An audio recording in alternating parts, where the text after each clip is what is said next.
All right, welcome back to Jody said it first because he said it first, but today I'm gonna say it before he do it. Earl Spence, you got your motherfucking ass whooped. How the fuck you let me down like that? But anyway, we're gonna go into continuance. Say, man. Say, man. All right. I need you to give me a minute. Okay? You got it. I'm not gonna say that. So, I was hyped for this fight, man.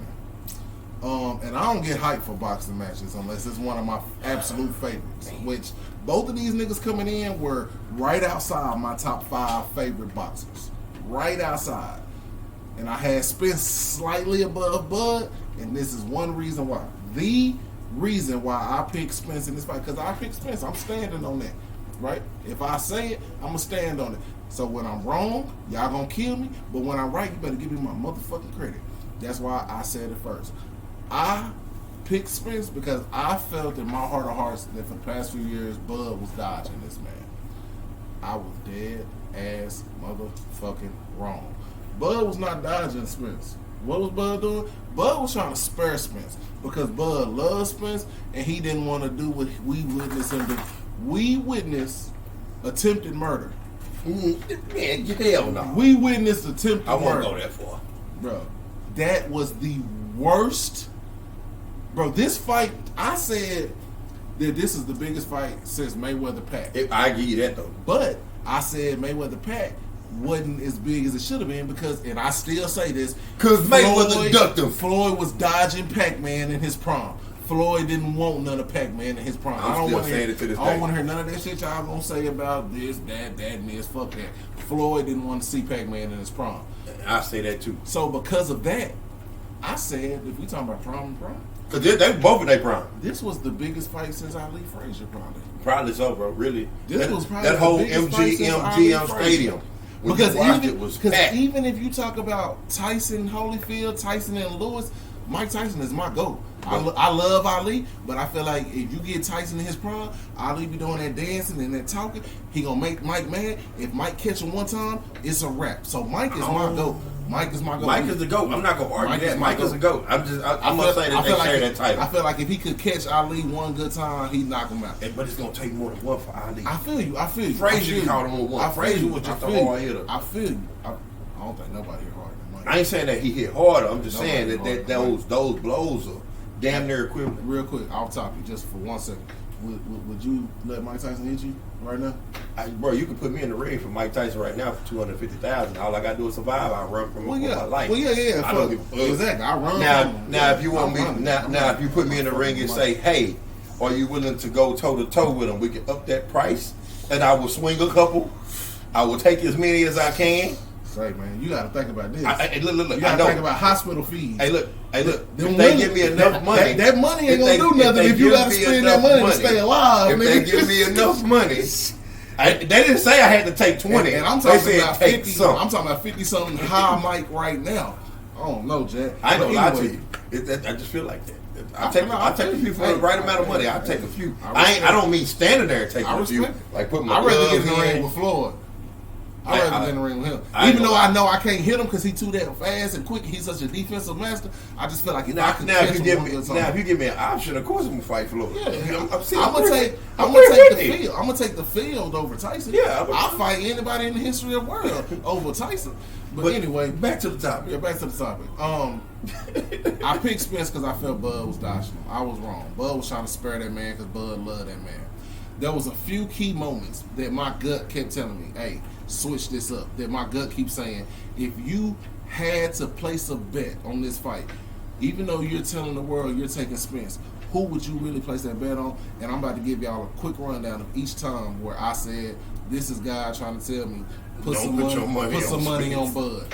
First off, I mentioned Don Tripp album previously. Yep. Starlito got one verse on there. What Lito say? He said, I'm betting, I think he said like about a couple $100,000 on Bud and then another 100 on a draw. So that was one thing that made me say, Prior to that, I saw the weigh-in. Bud couldn't stop himself from laughing in this man's face.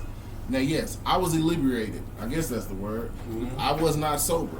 So I got on Facebook and I said what I said. And then the next morning, I said, man, I was just full of that liquor, man. But I still said, haven't you? I know you've heard the saying that a drunk man tell no lies. That's right? true. A drunk man tell no lies. So even though I was full of that liquor, I wasn't telling no lie. Think about it, Chad. If you ever been in the man, you know how school going. It's always something everybody's going a on big around circle, you, and you got a nigga right here, and you know you can't help but laugh because you know you got to. If a motherfucker make you laugh at them, bro, you ain't taking shit. They got you ain't taking it serious. And I'm looking at Bud laughed at that nigga 2 or 3 times, and I said, Bud about to kill this nigga. But see, this is where it was one more time. One more time. I got to the fight right after Earl walked out. Earl had big extra plug. Texas, Dallas. I respect it. You know what? But Bud came out to Eminem. When I saw that nigga had Eminem, I said it. I said, that's a wrap. I said, Bud about to kill this man. But I still was expecting it to go 12 and to end in a decision. I still wasn't going to say either one of them was going to knock out the other. See, this is where I'm going to go with it. And this is why I say what I'm saying. I still think Spence can take you, Bud, even after this. And I'm going to say my reasons why. One, I don't know what Spence's problem was that night or what went on. Whatever it was, it's his fault. Hey, look, it's his fault. If he was high, if he was drunk, that's his fault. That's fine. That's his fault. But also, we got to go into the aspects of the things he had to do to accomplish this fight with Bud. 1, dropping weight. 2, you had to go and then, after drop weight, get ready to physically prepare in a short time at this weight and be able to use this weight like you used your higher weight. What was that? You know what I mean? What? I just hear excuses.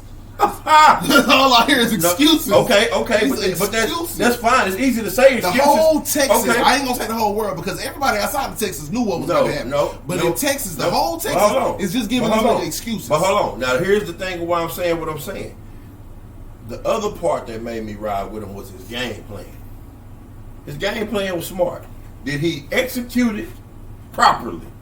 No. That nigga didn't execute shit. He didn't execute. That's why I say so. I take whatever the circumstances was. These ain't excuses. These are my thoughts. So, and I'm still holding you accountable for your loss. They asked that man after the fight. He said a rematch at 154. They asked that man. I'm talking about in the ring. Right when Bud got through talking, Spence stepped up, and they asked that man a question about the fight. And do you know what this man's response was? This man said, "Who?" This nigga didn't know who he was just in the ring with for 30 minutes. That nigga, bro. Yeah, of course. That was supposed to be a classic fight, and that was the most dominant performance I've seen from a boxer. I'm not saying that was the most dominant from one, and from the other, it was the most disappointing. And see, I'm not giving it. Yep. I'm not giving it a slack. I was disappointed. I was mad as hell at Spence because I rode with him also because he's from Texas. And see, that's the thing. He a Texan fan. He loved Houston Rockets. He loved the Astros. He loved the Texans. Shit, Houston, he loved the Comets. If Houston would have had a motherfucking team, I rock with the Comets too. So Cheryl Swoops did her thing. I love Houston. I don't love Dallas whatsoever. I didn't say I love Dallas. I roll with the Texans. But I don't roll with Texas, especially if it's Dallas. I'm an Eagles fan. I ain't gonna lie. If they had a hockey team up there, I'd be with them too. But I like the Dallas. No. And I respect it. But my whole thing is, that's just like the old head. I'm 36. You, what, 38? I'm 38. You 38. The niggas that's in their 40s, these niggas still say Big Mo, Pookie. They still say all these Houston rappers, Pokey, all these niggas is so hard. They're great. I love them niggas. We came up on them niggas. I'm gonna say some of their stuff ain't great, but they are great. They're great. I love my H-Town legends, but it's a whole lot of simple bars and that shit but too. They can't fuck with my dog Chameleon. Of course not. But look, man. But look, at the end of the day, I don't ride with Texas like that. Hey, look, I'm gonna say this, and we gonna end. Hey, look, Spence. I'm riding with you at 154. You lose this fight for me, real quick. You lose, Spence. You ain't gonna be respected for us no more. Deontay Wilder, you get out there and show him up. Deontay Wilder is my blood cousin. When I saw what Fury did in that first match, and they gave him a draw, I said, "You better not step back in the ring with that gypsy." And he did, and he's looked terrible ever since. Man, Spence, save your life. Leave that man alone. Leave that African nigga from Omaha, Texas, with that nappy ass head. Leave that nigga alone. Dark skinned niggas are up right now on us. Light skinned niggas, we gotta come back. From the look at the photo, they're the same color. He ain't light skinned. They're the same color. But that nigga definitely dark skinned, and he gonna make all dark skinned niggas think they can. Hey, look, We gone. look here. Look, Wilder might have fucked up, but look, that's because he trained himself. And I'm out. What was the